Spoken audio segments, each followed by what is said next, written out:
Waalaikumsalam warahmatullahi wabarakatuh. Alhamdulillah. Okey, kita terus kepada perbincangan ataupun perkongsian kita. Pertamanya ialah orang di luar sana tu nak tahu siapa Dr. Sam ni sebenarnya. Orang sebut Dr. Sam ni. Kita biasa dengar orang lain yang akan bercerita pasal kita, tapi kita kali ni berbeza sikit. Kita nak minta Dr. Sam sendiri. Siapa Dr. Sam kalau rakyat nak tahu atau orang luar sana nak tahu secara ringkas?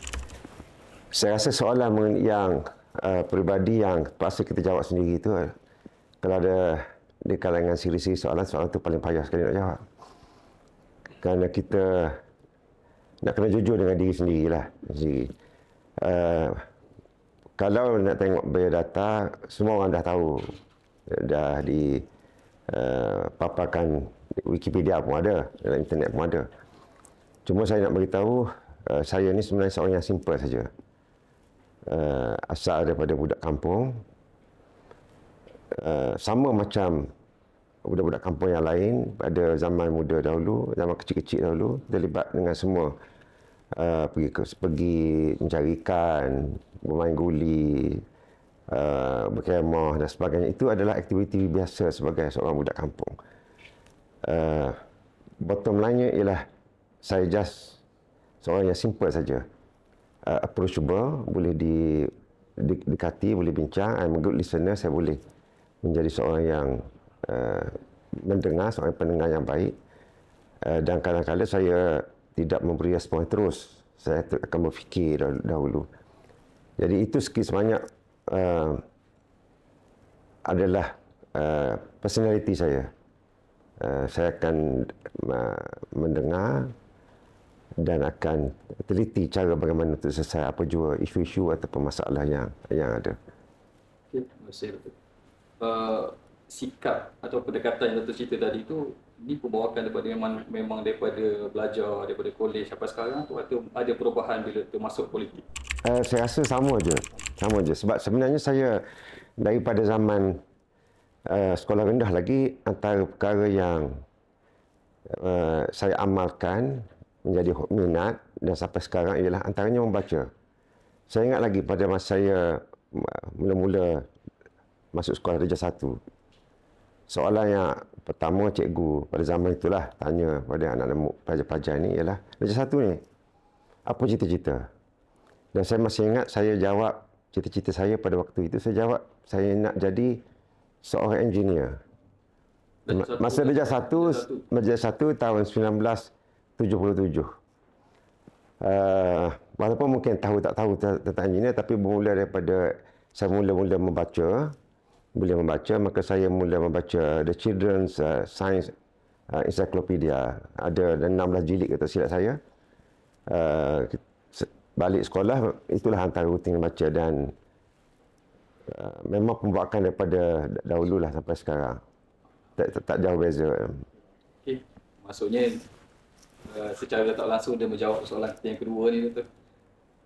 Kalau tak jadi MP, jadi engineer? Jadi engineer, jadi pensyarah sebagaimana yang saya sebelum ini, menjadi penyelidik, jadi saintis, ke arah yang begitulah lebih kurangnya. Okay. Dia dah cerita pengalaman jadi daripada memang daripada budak kampung, main permainan yang sama orang kampung, budak-budak dulu, belajar dan sebagainya macam orang biasa. Dalam tempoh daripada sekolah, belajar sampai untuk masuk dalam politik jadi MP sekarang ni, kalau Doktor boleh kongsikan the lowest point in your life, apa yang berlaku kalau boleh kongsikan? Ya.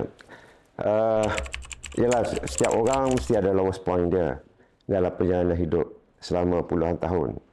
Ada yang di peringkat sekolah menengah, sekolah rendah, peringkat universiti, ada selepas pada alam universiti, alam pekerjaan, fasa-fasa yang berbeza-beza.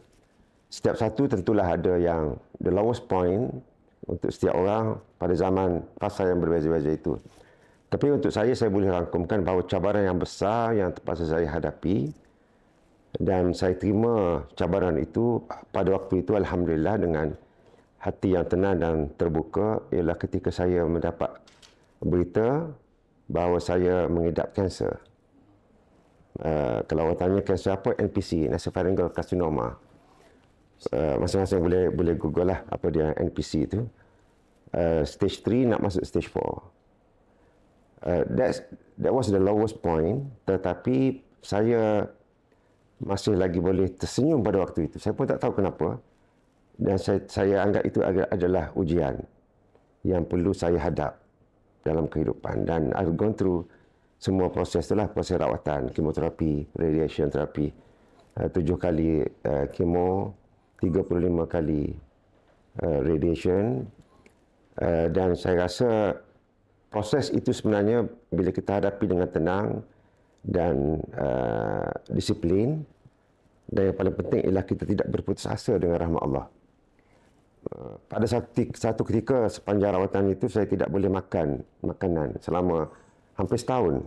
Saya hanya hidup dengan susu saja. Pada saya fikir pada waktu itu kita dah hidup puluhan tahun, boleh makan macam-macam, happy je makan macam-macam, tapi ada ketikanya kita diuji begitu dan kita redha dengan ujian itu dan kita cuba hadap dengan hati yang tenang dan terbuka.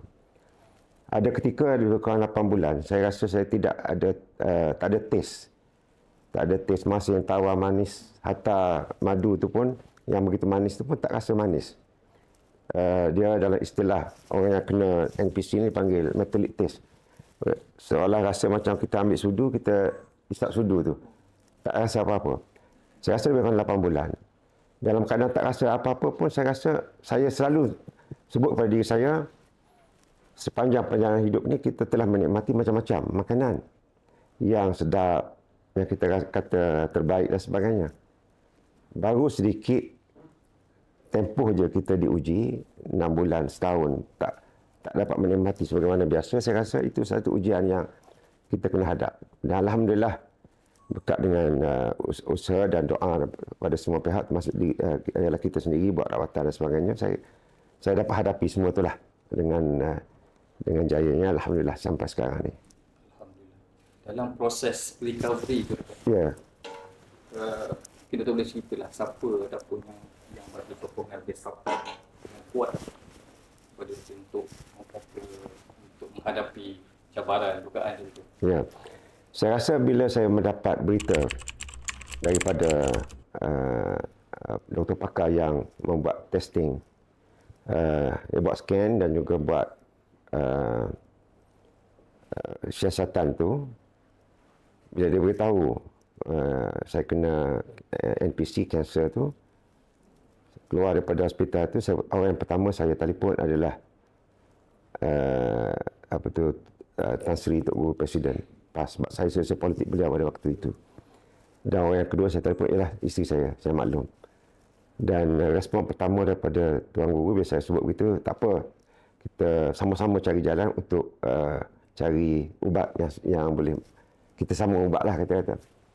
Jadi ini memberi sebuah inspirasi dan sepanjang tempoh rawatan dan pemulihan, recovery, ke semua sahabat-sahabat, parti, jemaah, ahli-ahli keluarga, duduk bersama. Dan saya rasa itulah satu yang memberi kekuatan. Selain daripada kita yang selalu saya sebut kepada kawan-kawan yang terkena kanser, teruskan usaha, kuatkan semangat dan jangan berputus asa dengan rahmat Allah. Doktor, sikit doktor boleh kongsi daripada cerita doktor tadi. Bila doktor cerita pun, lah kita ada rasa macam, oh, besar dugaan tu.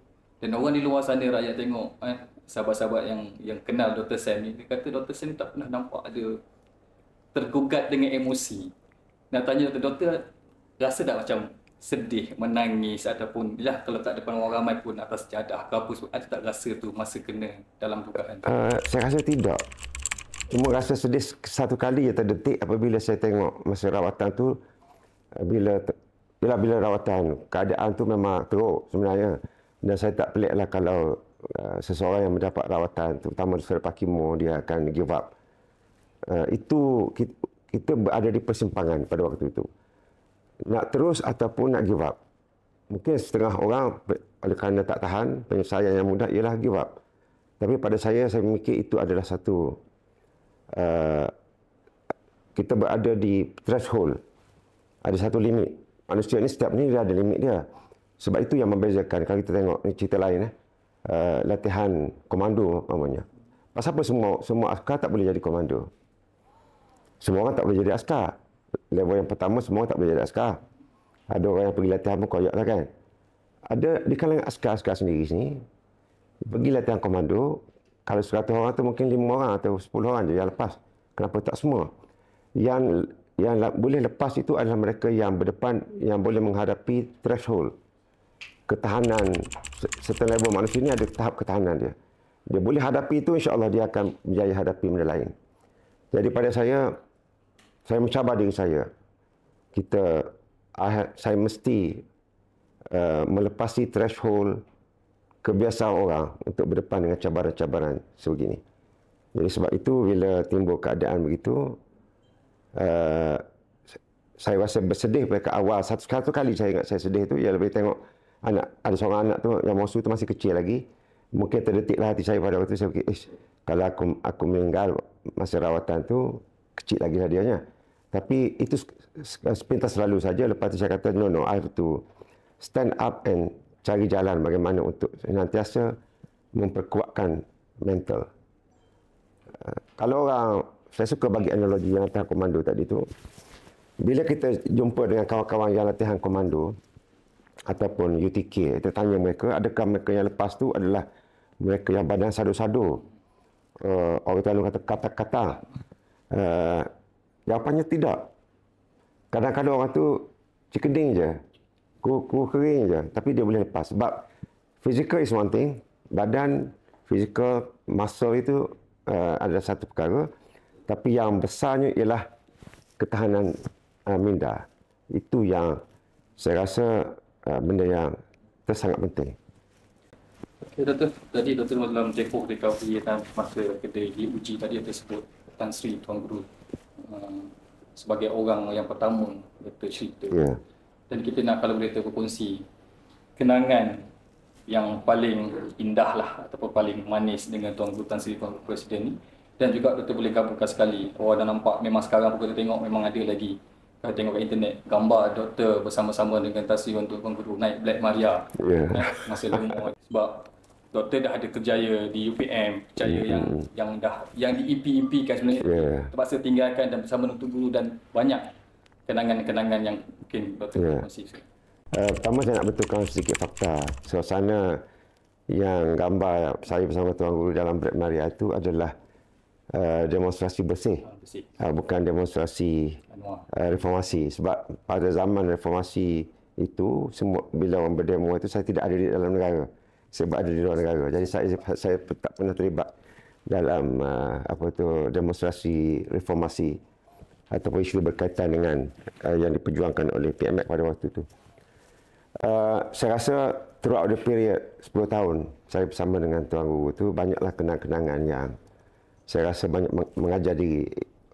Sebahagiannya adalah suatu proses untuk membina diri saya sendirilah sebagai ahli parti, ahli jemaah. Dan antara perkara yang saya rasa senantiasa saya ingat ialah apabila saya bersama dengan Tuan Guru sama dalam negeri ataupun keluar negara. Saya rasa hampir 90% apabila Tuan Guru keluar negara bertemu dengan pelbagai pihak, parti-parti luar negara, pimpinan-pimpinan gerakan Islam ataupun rakyat Malaysia luar negara, saya bersama dengan Tuan Guru masa itu di pelbagai tempat di seluruh negara. Itu memberikan satu pengalaman yang sangat berharga.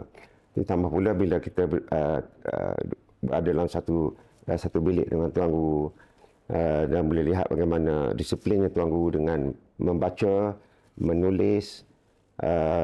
Kalau berada di luar negara tu, bila satu bilik, kita sudah pukul 4 pagi, Tuan Guru akan bangun meneliti berita-berita yang terkini, membaca dan sementara tunggu subuh. Dan ini adalah disiplin yang bukan dibuat-buat. Dan saya percaya sebagai seorang pemimpin, mereka harus mempunyai disiplin yang sedemikian sebagai salah satu prerequisite ataupun prasyarat untuk jadi pemimpin yang different level. Bukan pemimpin kecil-kecil, pemimpin besar. Kena ada yang sedemikian. Ini memberi suatu keyakinan kepada saya bahawa kita juga harus mempunyai sifat yang sama untuk senantiasa buat penambahbaikan. Dan satu perkara yang saya ingat sekali lagi, bila saya duduk sebelah Tuan Guru masa travel luar negara sekali itu, kami berada di dalam flight. Bila ekonomi kelas ni dia sebelah-sebelah je kan, rapat. Satu ketika saya sudah dalam satu perjalanan yang jauh jugalah. Saya tak ingat pergi ke mana, tapi kurang-kurangnya 7-8 jam dalam penerbangan. Tuan Guru keluarkan daripada beg dia, hand luggage itu, satu buku yang agak tebal. Buku mengenai bahasa Inggeris. Untuk memahirkan diri bahasa Inggeris, grammar dan sebagainya, tata bahasa bahasa Inggeris. Saya pun tanya Tuan Guru, Tuan Guru, Cik pembaca buku bahasa Inggeris, kata ni dia nak meningkatkan kefahaman dia. Lepas tu dia tanya saya sebutan bagaimana, pronunciation, betul tak dia sebut ni. Jadi, kalau seorang pemimpin yang sebegitu hebat berada di level yang sedemikian pun masih lagi belajar dengan cara yang masing-masing boleh belajar, saya rasa untuk kita ahli dan juga pimpinan-pimpinan pelbagai level ni haruslah mempunyai sifat yang sama. Kita kena senantiasa improve diri kita. Dan itu dah ditunjukkan oleh Tuan Guru yang saya rasa boleh menjadi ikutan kepada kita semua. Sedikit dengan dibagi doktor sebelum kita pergi ke satu soalan yang berkaitan dengan politik. Ya.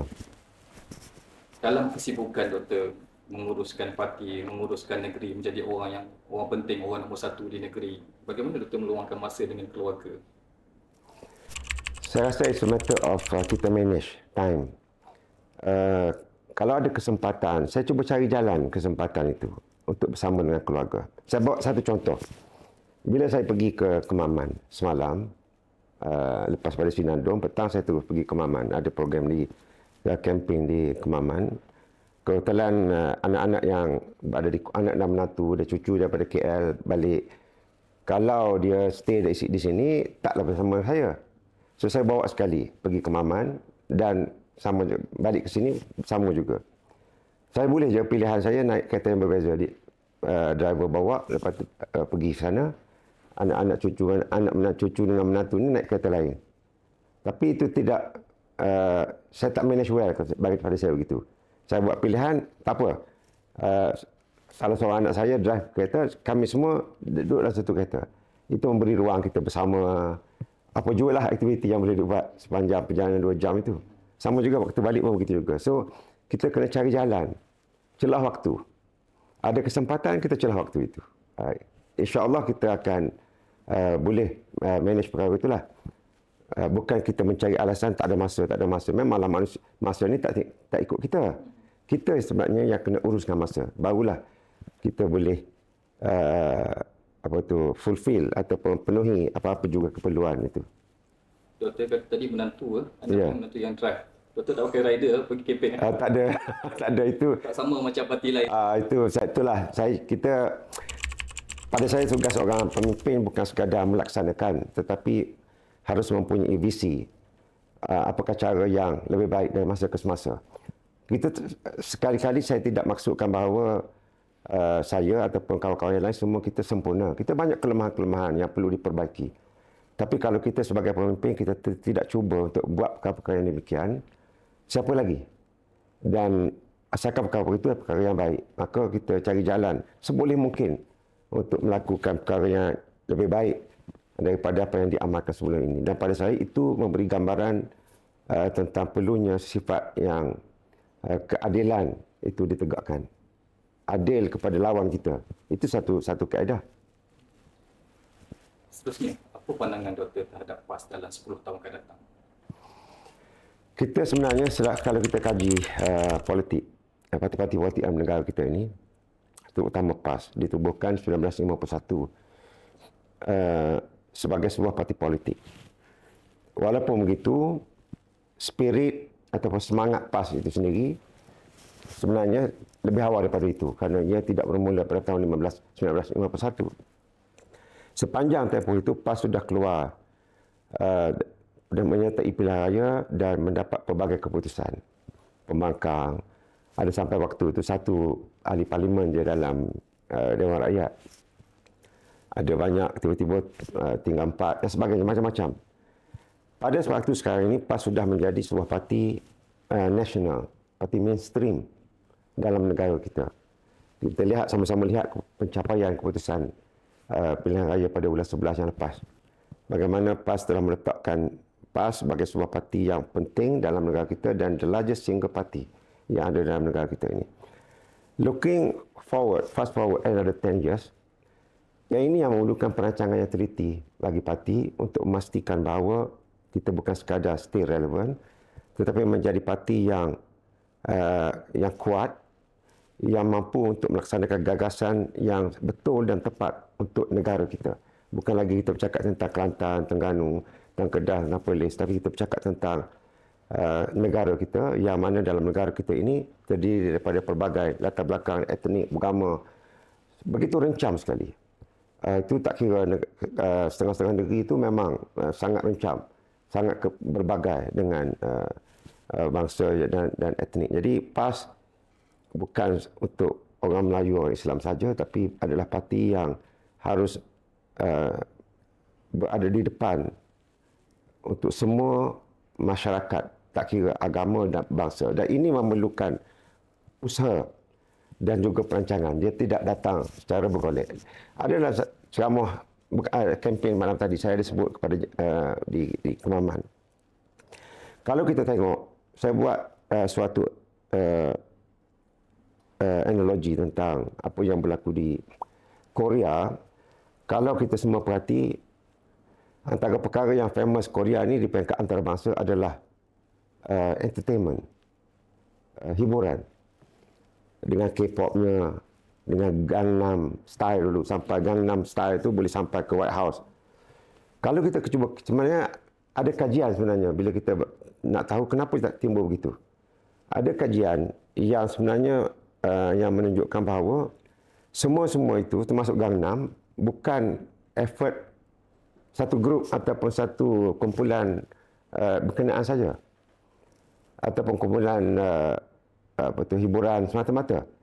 Ianya telah direncanakan oleh kerajaan sendiri untuk menjadikan entertainment itu sebagai untuk membawa Korea ke pesada antarabangsa. Kerana mereka fikir kalau nak bawa sains dan teknologi, mereka terpaksa berdepan dengan negara-negara lain yang sudah advance di depan seperti Jepun dan negara-negara maju yang lain. Jadi mereka lihat negara yang belum mengekspor entertainment ini, tak ada negara yang ekspor entertainment kecuali Amerika yang ekspor Hollywood.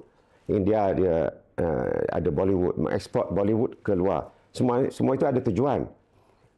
Kalau Hollywood kita lihat, ekspor Hollywood itu diprogramkan supaya ia menjadi satu agenda propaganda juga kepada dunia antarabangsa. Sebab itulah kalau siapa yang umur 50-an dia masih ingat pada akhir tahun 70-an ada cerita Combat, Ubik Moro, betul, dan macam-macam ni yang dilihat Amerika berperang dengan Jerman.